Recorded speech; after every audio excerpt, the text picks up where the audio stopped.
Tonight on CTV News at 6, testing is well underway. This is the best announcement the North has ever seen since I've been elected. Premier Ford was in North Bay as the Northlander gets set to mark its return. Notices have gone out. I think that's going to be a huge issue. A long-term care facility in Sudbury is laying off staff. And with some living on the edge, ending homelessness is a process of continuous improvement. a pilot program in Sault Ste. Marie to help those in a crisis. CTV News at 6 with Tony Ryma and Rick Wyman with weather. Good evening. So glad you decided to spend some time with us on this Thursday. Ontario Premier Doug Ford was in North Bay this morning to announce testing on the first train set for Ontario Northland. CTV's Eric Tashner was there.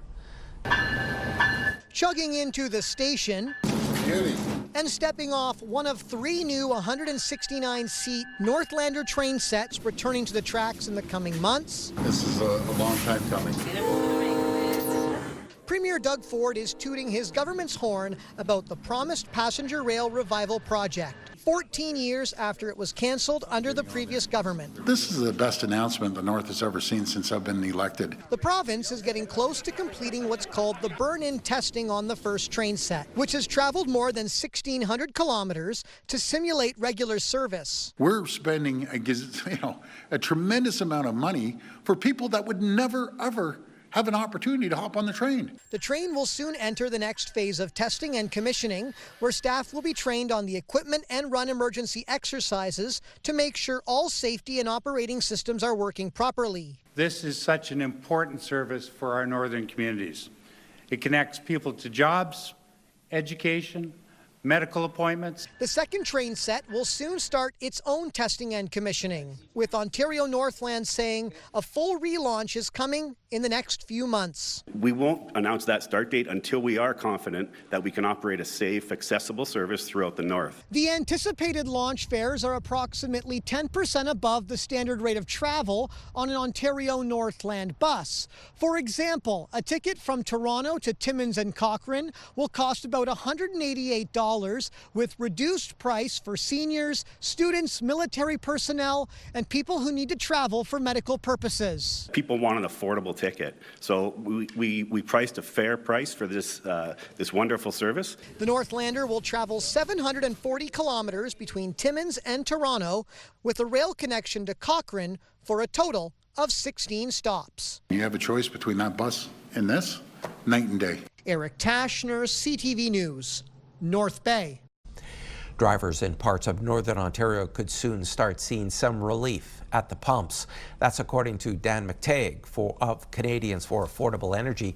He tells CTV News prices should start coming down as soon as this weekend, especially for those in North Bay and Sudbury. McTague adds it will likely take longer for stations in smaller communities as they still have more expensive fuel in their tanks. The news comes amid a fragile ceasefire that remains in place between the United States and Iran over the Strait of Hormuz. Workers at a long-term care home in Sudbury rallied this afternoon to demand an immediate halt to layoffs. As CTV's Lindsay Aylick tells us, they say residents' care will be impacted.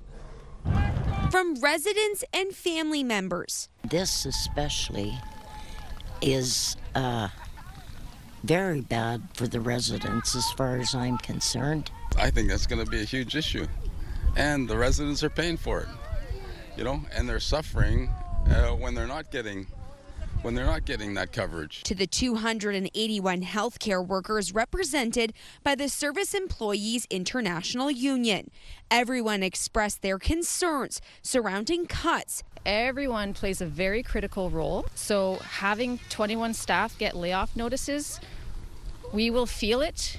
The residents will feel it. CTV News reached out to Extendicare and received a statement which says, in part, Extendicare Countryside has been staffing above standard levels since its opening in 2024. With operations in the new home now stabilized, the home has reassessed their staffing requirements. We are realigning the size of our janitorial, maintenance, and front office teams to better match the current needs of the home.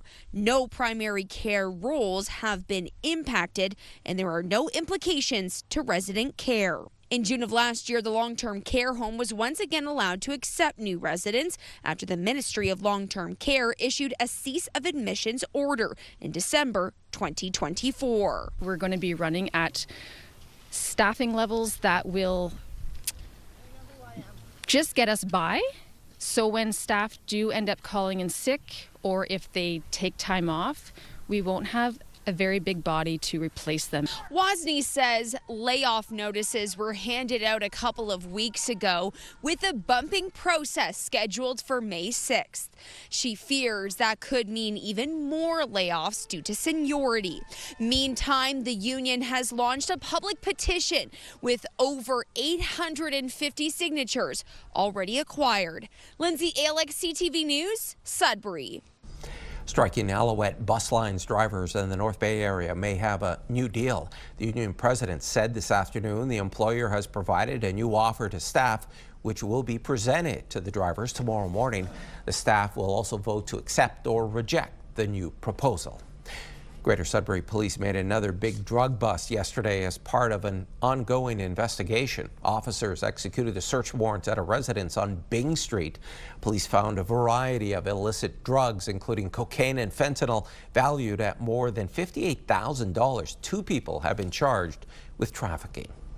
A misunderstanding of safety limits in a manual may have contributed to the death of a Sudbury miner in August 2019. An inquest heard today how the manual for the drill Mark Besco-Rawani was using was meant to reflect the strength of the engine, not the operational safety limit. The inquest is expected to continue into next week.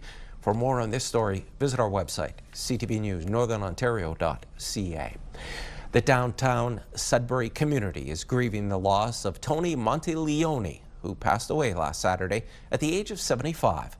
Monteleone was active in downtown advocacy and a Sudbury business owner.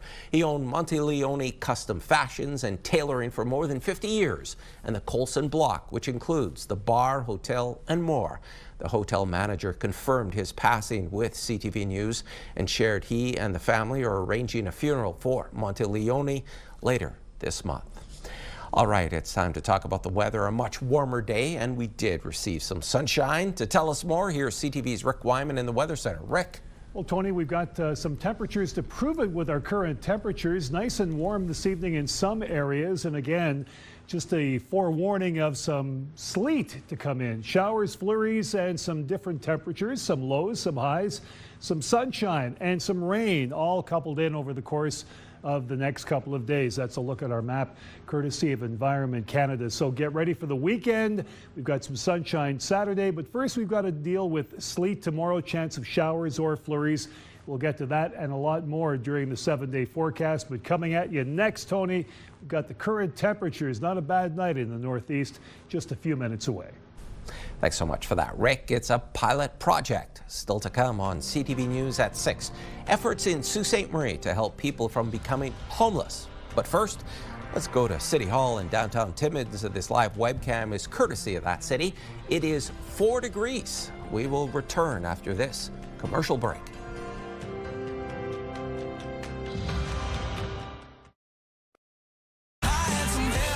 Country 91.7. Sudbury's home for the best country music.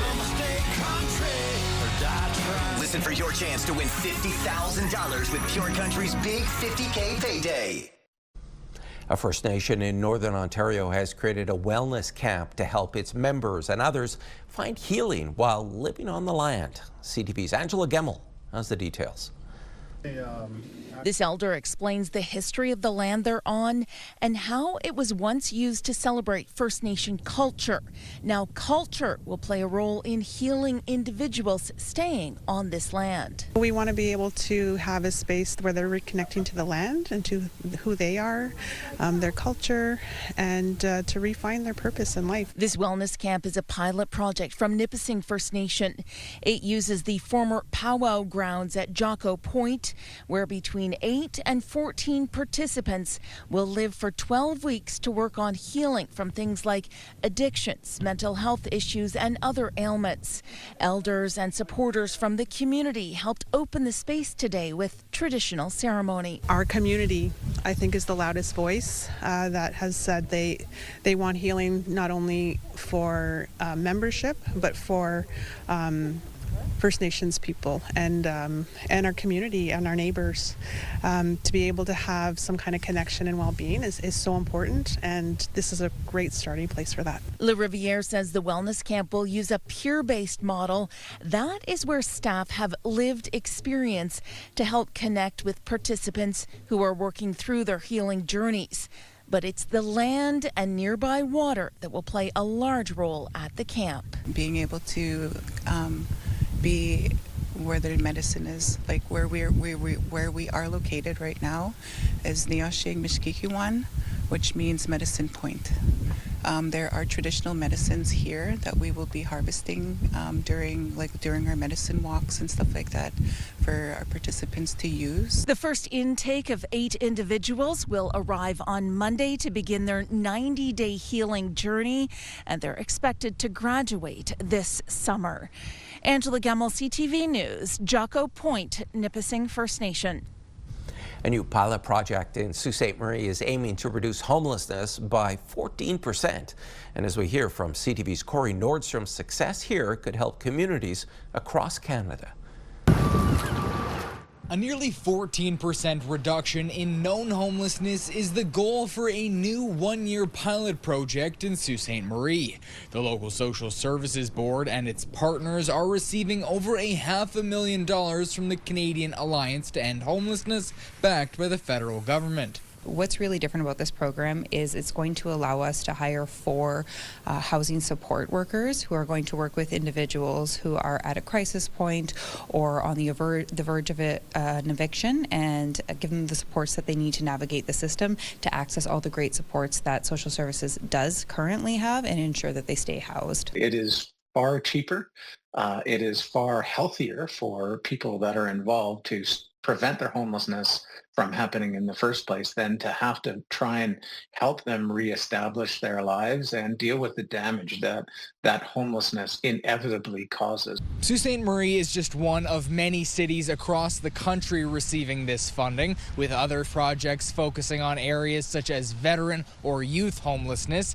Each effort will be heavily documented to report back to the Alliance on what works and to what degree.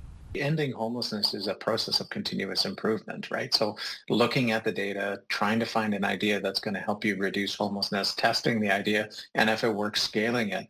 The additional thing we're doing here is also sharing that information around the country. If we make a great go at it, if we keep 14% of people in their homes, that makes a really strong case for integrating this into our greater housing strategy and how we budget going forward. Because again, preventative measures, they pay off in dividends. And if this is a proven model, we want to ensure that we double down on that effort going forward. The SOUP project expects to see 42 community members living in social housing avoid becoming homeless.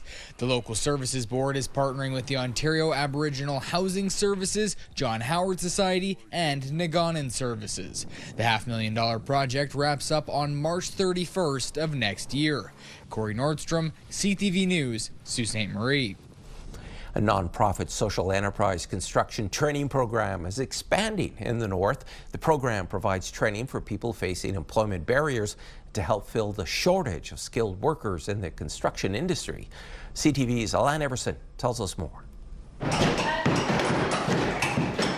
These trainees just started their 12-week program, learning construction skills. In this session, they are doing demolition and will rebuild the structure. It's a paid training program, providing hands-on experience and learning. Community Builders looks to solve kind of 2 of Canada's largest issues, the housing shortage that we are experiencing and the labor deficit in the trades. The truth is, if we don't have the people to build the houses, we won't be able to build them. And so we want to connect people with that work, people who are looking for work and need those skills. The program offers training for people facing employment barriers. It might be someone who's had experience in the corrections education system and is coming, has served their time and is looking to rebuild their life. It might be a mom who's looking to get back in the workforce and was never encouraged to get into the trades, but that's truly where their interests lie. It might be a new immigrant coming to our community who has skills from their own country but no Canadian experience. Jose Santos emigrated from El Salvador with skills in architecture 3 years ago. He took the Community Builders Training Program 2 years ago and is now a training facilitator. I believe 100% in this program. I've seen so many, I'm going to call them miracles happening. Every 3 months we have new cohorts. Every 3 months we have 12 new individuals that come into this room.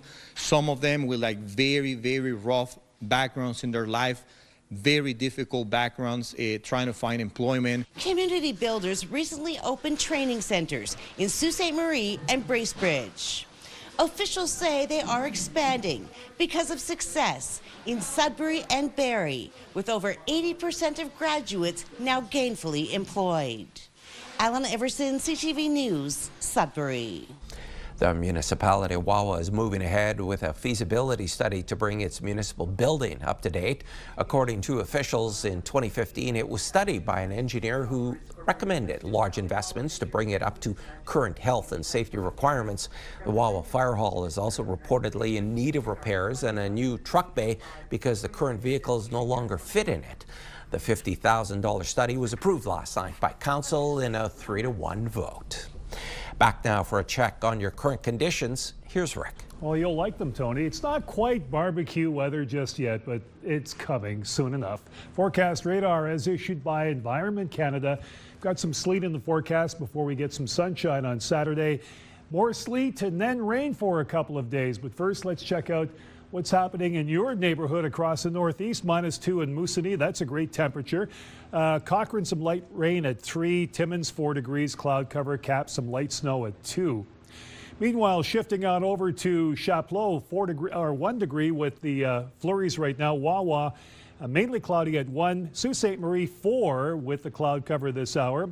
In Parry Sound, we've got 8 with some sunshine. In the North Bay, also 8 with the sun. Temiskaming Shores, mainly sunny at 7.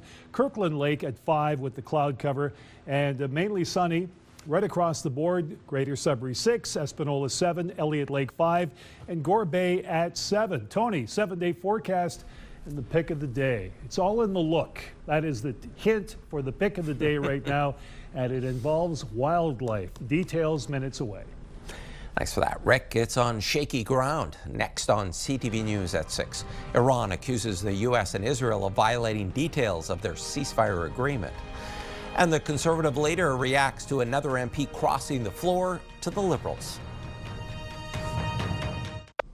On the second day of a ceasefire with Iran, the shaky deal is facing headwinds as Tehran accuses the U.S. and Israel of violating the ceasefire's terms. With more, here's CTV's Joy Melvin in Washington.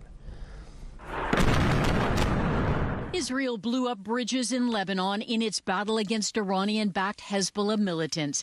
Yesterday's bombings in Beirut, one of the deadliest, says the health ministry, killing hundreds and wounding more.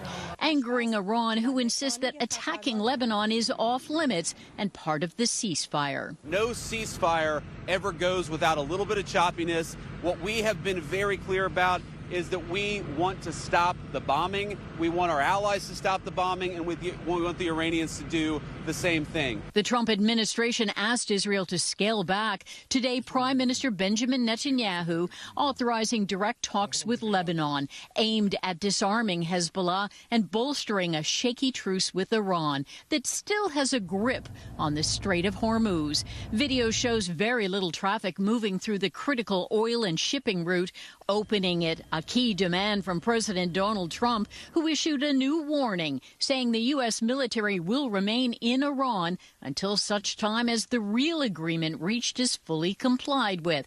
If not, then the shooting starts bigger and better and stronger. NATO Secretary General Mark Rutte says the alliance is working with Washington to keep the strait open. President Trump has repeatedly threatened to withdraw from NATO over a lack of support for his war in Iran. Some allies were a bit slow, to say the least. But what I see when I look across Europe today is allies providing a massive amount of support basing, logistics and other measures to ensure the powerful U.S. military succeeds in denying Iran a nuclear weapon. And those high-stakes peace talks set to take place this weekend in Pakistan. The president telling reporters that he's optimistic, adding that if Iran doesn't make a deal, it will be very painful. Joy Melvin, CTV News, Washington. Prime Minister Mark Carney is in Quebec today announcing an expansion that he says will transform the Port of Montreal and open the door to new markets and a host of new trading opportunities for Canadian businesses. And real results for the Canadians, including the people of Contrecoeur and the surrounding region. As Minister Boulay mentioned, creating approximately 4,000 high-paying jobs during construction and thousands more once it's operational, generating over $750 million every year for our economy. The government says the expansion will create a modern high-efficiency container terminal with integrated rail, road and marine infrastructure. The federal government has provided the Montreal Port Authority with approximately $1.2 billion in financing through the Canada Infrastructure Bank. Pierre Poilievre is condemning the Liberal government for enticing another Conservative MP to cross the floor. If you ran in an election, you went out and you said to little old ladies, to veterans, to truckers, to single moms, that you were going to stand up for the Conservative platform of affordability, safety, and national sovereignty, and to do so as part of the Conservative Party that people voted for, then you should respect those people and honor your word. What Mark Carney is saying is that your vote doesn't count, that he's going to use backroom dirty deals to reverse the election result in countless ridings, robbing people of their voice. Longtime Conservative Marilyn Gladu shocked many Canadians crossing the political spectrum when she crossed the floor to join the Liberal government this week. The MP from Southwestern Ontario made the move just days after openly criticizing the Liberals online. Canadian astronaut Jeremy Hansen and the rest of the Artemis crew received the ultimate long-distance phone call from the Prime Minister last night. CTV Geneviève Beauchemin on the chat and the gift Hansen is bringing back with him. We've all been watching and inspired. Prime Minister Mark Carney dialed up Canadian pride as he reached astronaut Jeremy Hansen and his 3 American colleagues en route back to Earth. And his first question about collaboration, a nod to Canada-U.S. relations, well, in space. I mean, this is such a unique example for the world and beyond. You can see we got our flags here together. We're better together. Carney did have a pointed question regarding a jar of Nutella that was spotted floating through the capsule earlier in the mission. One point of reassurance that the preference is for maple syrup over Nutella on your pancakes in the morning. I hope. Absolutely, sir. I can send Christina to get the syrup right away. That's the syrup floating by. Moments of levity mixed with talk of the risks of spaceflight and what the mission has meant to so many Canadians. All of you 4 have been really, really good news. Industry Minister Mélanie Joly also spoke to Hansen about good news in space at a time of difficult news here on Earth. A moment of unity in the midst of difficult geopolitical times. Before you leave us, Prime Minister, I did want to show you this. Hansen also had a gift for Carney, a patch, that maple leaf that has been so proudly flying in space. So I wrote your name on the back, well, your title on the back. Make sure that it gets to you. Carney also said he was proud to hear French spoken in space and issued an invitation to the crew to come to Ottawa once they're back on Earth. Geneviève Beauchemin, CTV News, Longueuil, Quebec. And there's more news still ahead, but first, here's your full weather forecast with Rick. Oui, bonsoir, Monsieur Tony. Bonsoir, mes amis. We can speak French on this show as well when we do the weather. Forecast radar as issued by Environnement Canada. Here we go. We've got some sleet in the forecast, some flurries and some rain. Got some sunshine as well. Then we've got more rain and some warmer temperatures. So get used to that over the course of the next couple of days. Northeastern Ontario overnight, Sudbury some cloud, mainly cloudy in the Sault, Timmins, chance of sleet, cloudy in Timiskaming Shores, North Bay, partly cloudy. Elsewhere, Moosonee, some sleet, Kapuskasing-Hearst, cloudy, chance of flurries in Wawa, Gore Bay, some sleet, 2 to 4 centimeters of snow in Parry Sound. Now your 7-day numbers. Sudbury Nickel Belt, chance of sleet tomorrow at 4, 8 degrees on Saturday, some sunshine. Sunday we've got sleet at 9, chance of rain Monday at 12, 7 degrees Tuesday with the rain.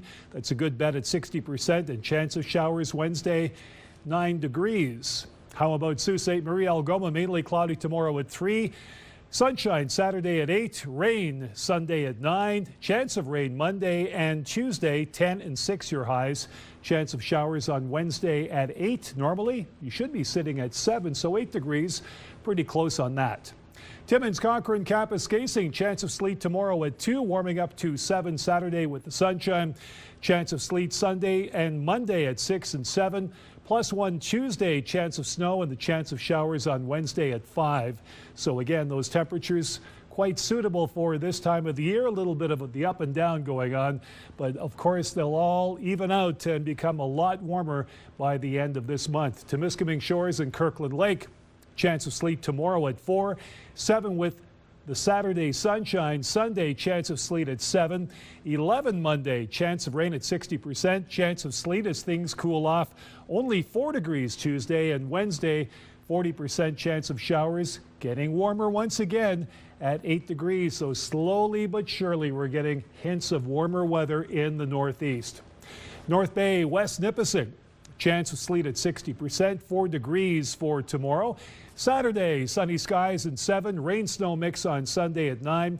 13, I like that number. Monday, chance of rain on Tuesday at 8, and the chance of showers Wednesday at 10 degrees. Let's check out our pick of the day for today. Get a load of this. Look at the eyes. Ren Clearou from Madalena Drive in North Bay sent me this pic. Got real close and got the look from the visitor who just likes to hang around from time to time.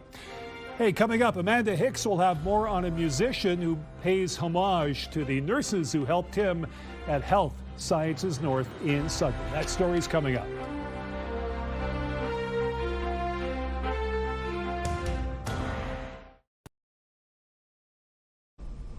The North Shore Health Network is advising the closure of the emergency department at the Thessalon site tomorrow.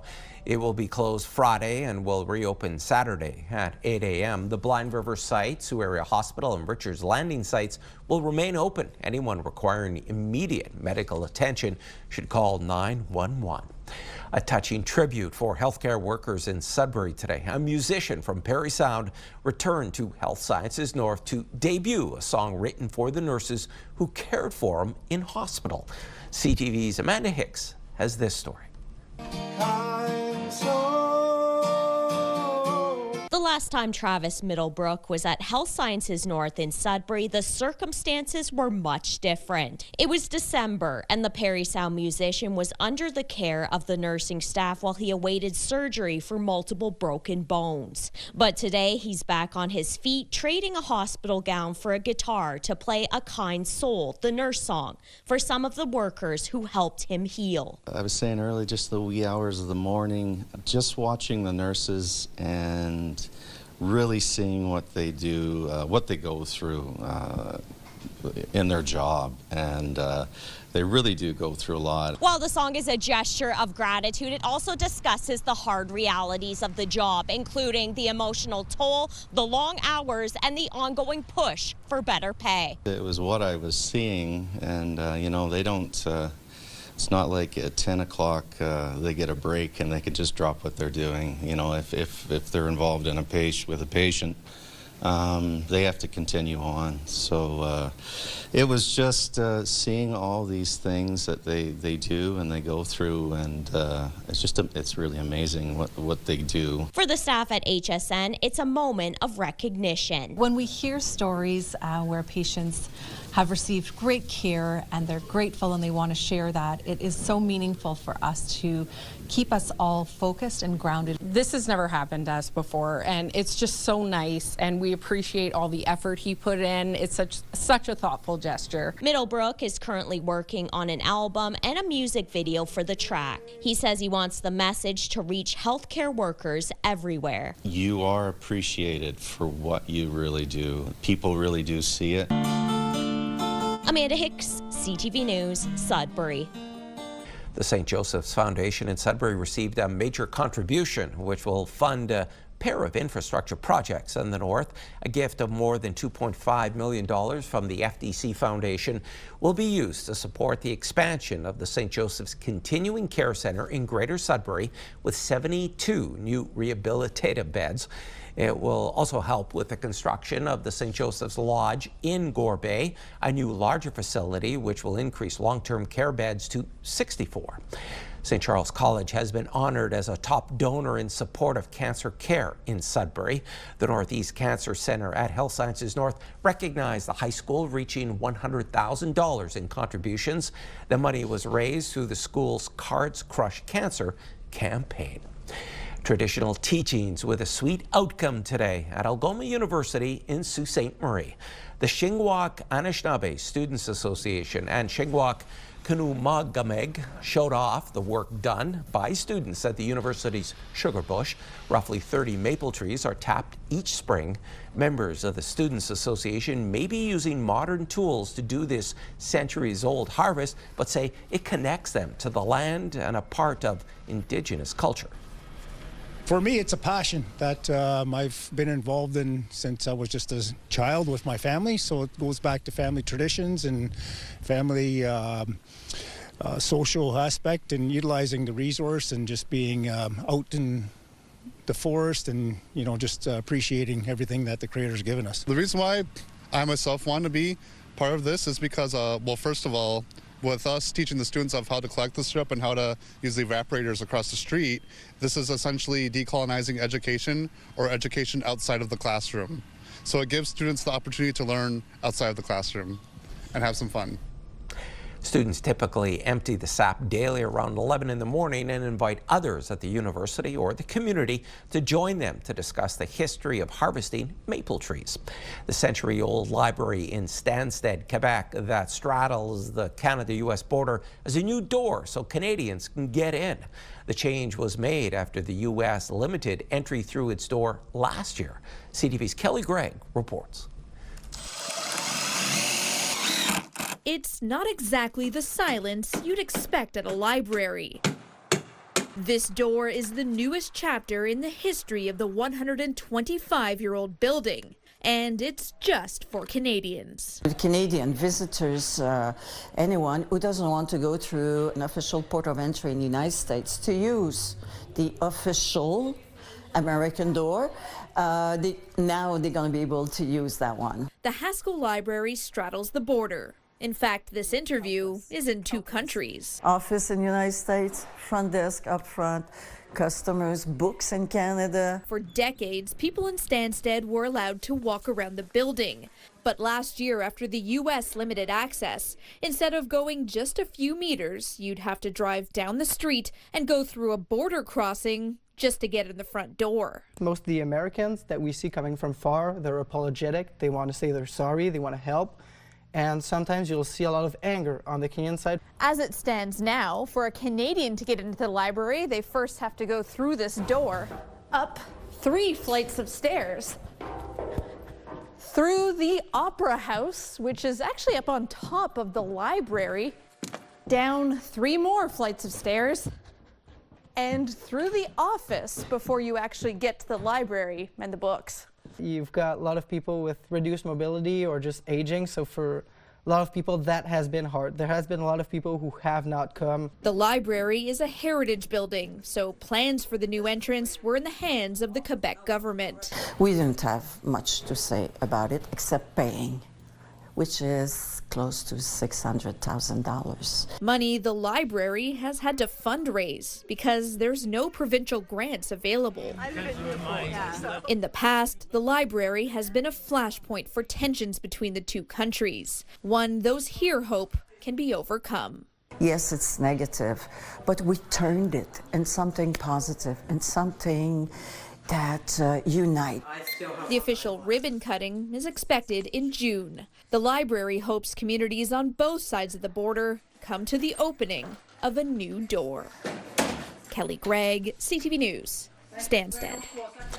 They took it on the chin last night. Still ahead on CTV News at 6, the North Bay Battalion went into Brantford and were thumped by the best team in the OHL's Eastern Conference.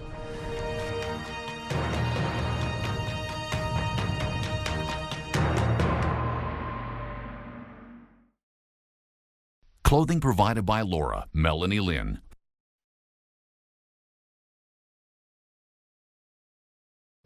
Conseil Scolaire du Grand Nord hosted the 17th edition of the Franco-Ontarian Chess Tournament today in the Greater Sudbury community of Hanmer.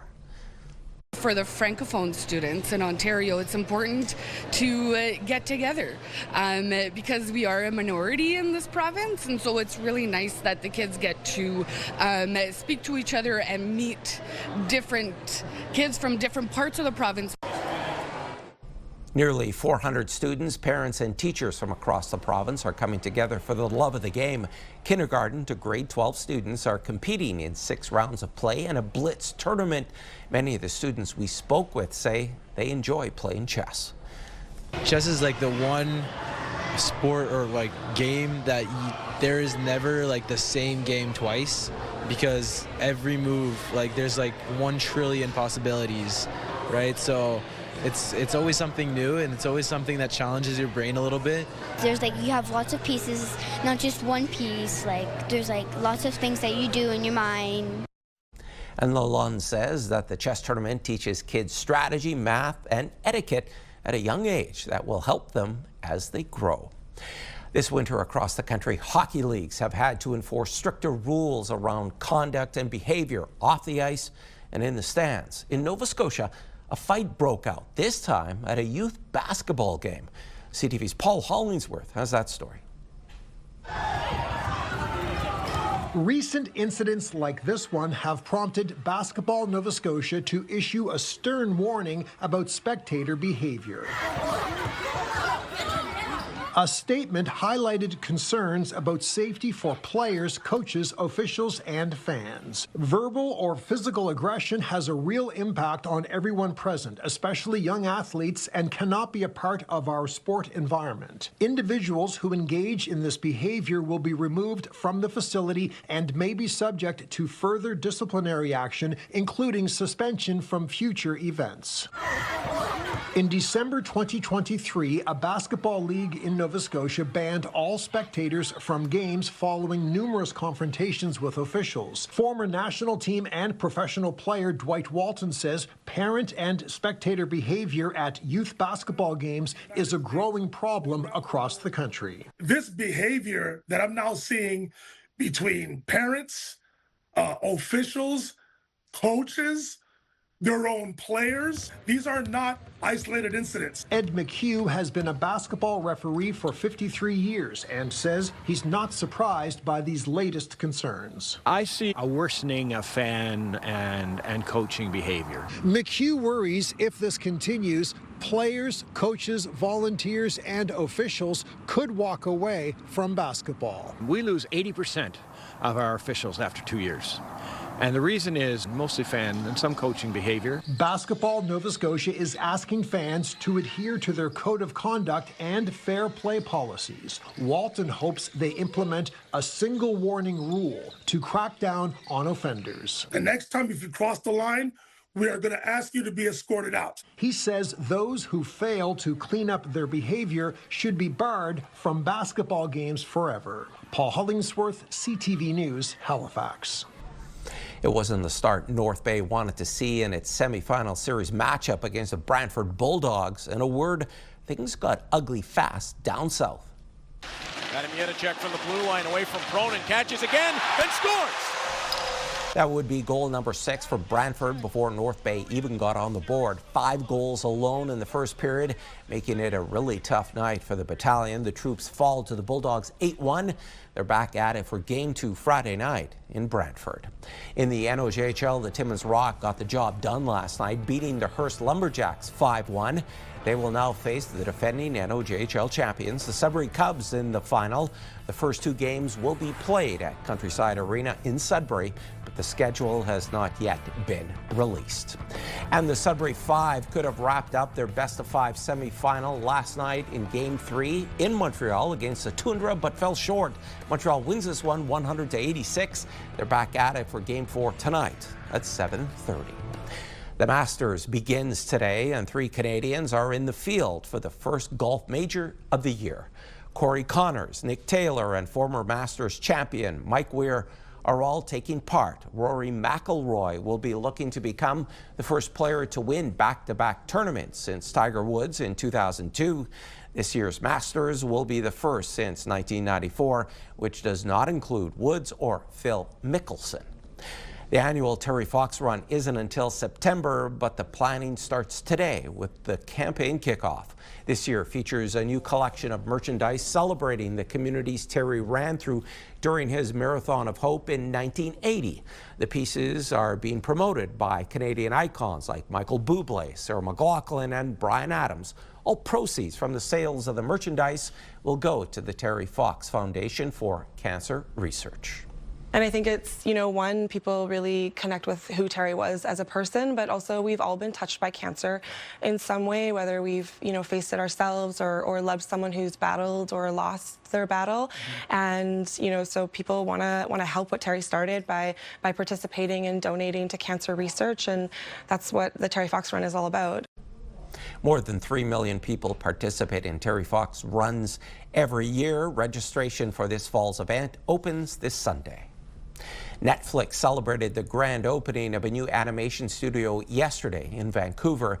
The streaming giant says the new studio employs more than 450 people and will generate more than $100 million a year. Netflix says the next big project the studio is working on is a feature film titled Steps, a reimagining of the story of Cinderella's stepsisters. More footage from the biopic Michael, and Cameron Diaz is bringing glamping back. David Daniel has tonight's Hollywood Report.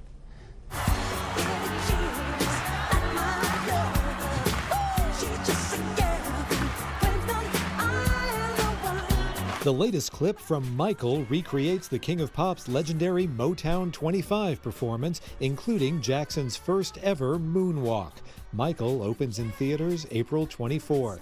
Mom's going to be our new troop leader. Who are you? Phyllis Neffler, Troop Beverly Hills. Wilderness Girls Roll Call. Deadline reports the 1989 comedy Troop Beverly Hills is finally getting a sequel, with Cameron Diaz set to fill Shelley Long's fashionable shoes. The film is in development at Sony's TriStar Pictures. Brawley Brown, 0 from East Timor. This we deplane in Haiti from Georgia's death row prison. Steal This Story, Please looks at legendary investigative journalist Amy Goodman, the longtime host of the independent radio show Democracy Now!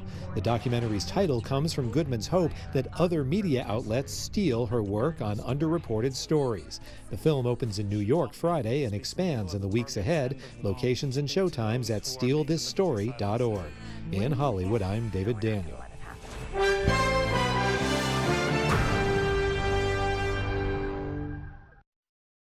Tire has revealed a new collection featuring the iconic Hudson Bay Company stripes. The summer line includes everything from canoes and outdoor furniture to towels and pickleball sets.